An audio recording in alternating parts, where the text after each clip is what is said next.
Software development life cycle in software engineering is the entire process of how we can develop a software.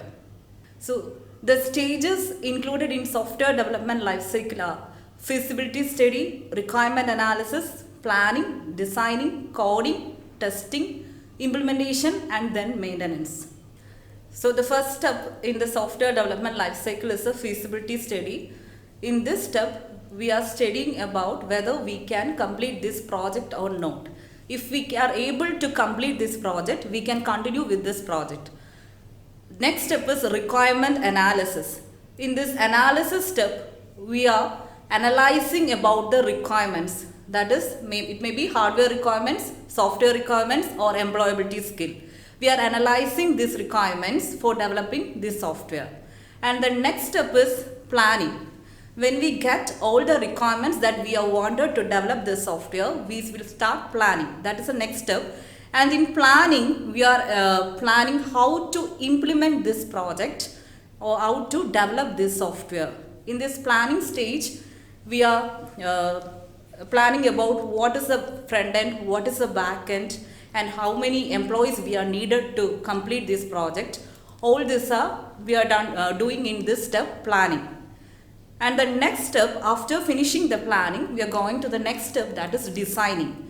In the designing phase, whatever we are planned to develop this software, we are designing it using design diagrams. Example, we can use flowchart, data flow diagrams, and UML diagrams.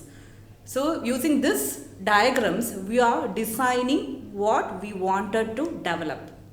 And the next step is coding. And in this phase of coding, developers write the code for implementing this software. So in this step, coding, whichever language we are using, in that language the developers write code for developing this software. And after writing coding, the next step is testing. In the testing phase, software testers are testing how this coded software working, and is it working according to the needs of the customer. That is done in the testing phase. And many phases are there in the testing itself. Many types of testings are there. Black box testing is there, white box testing is there, and many types of testings are there. And in this testing stage, the software we can conclude that the software is working or not. And after finishing this stage, it is a conclusion that the software is a good one to release for the customer. And the next step is implementation, where this software we are going to implement. In that platform, we are implementing this software. For example, if you develop a software for an ATM machine, so we can implement this software in that machine. That is the implementation phase. In the customer side, we are going to implement this software, that is implementation phase.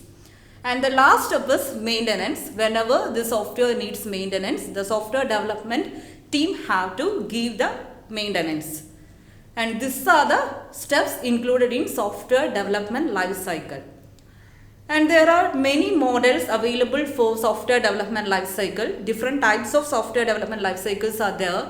So the important software development lifecycle model is a waterfall model, and the name suggests why this name is the stages in this life cycle is going like the flow of water in a waterfall. So the name waterfall model. In this model, the first stage is requirement analysis. As I already said, the analysis stage is this, and from this stage we are going to the design, then coding, then testing, implementation, and maintenance. And this is like the flow of a water in waterfall model, so the name waterfall model. And the first stage is analysis phase, and this is the first phase of waterfall model, which includes the meeting with the customer to understand these requirements. All the requirements can be captured in this phase and documented in a requirement specification document, that is SRS, software requirement specification document. And the next step is design. It helps in determining hardware and system necessities, furthermore helps in characterizing general system architecture. And the next step is coding. With inputs from system design, the system is first developed in small programs called units, which are integrated in the next phase, and each unit is developed and tested for its functionality. Next is the testing phase. In this stage, both individual segments and the integrated entire are systematically checked to guarantee that they are working. And next is deployment of the system, and once the functional and non-functional testing is done, the product is sent in the customer's environment. And the next is maintenance. This is the final phase of the waterfall model, and the whole product has been delivered to client once the completion of software development. And why we are choosing waterfall model is it is easy to understand and it provides structure to inexperienced staff. Milestones are well understood and it sets requirement stability. And concluding, SDLC is a process used by a system analysis to develop an information system including requirements, validation, testing and user ownership.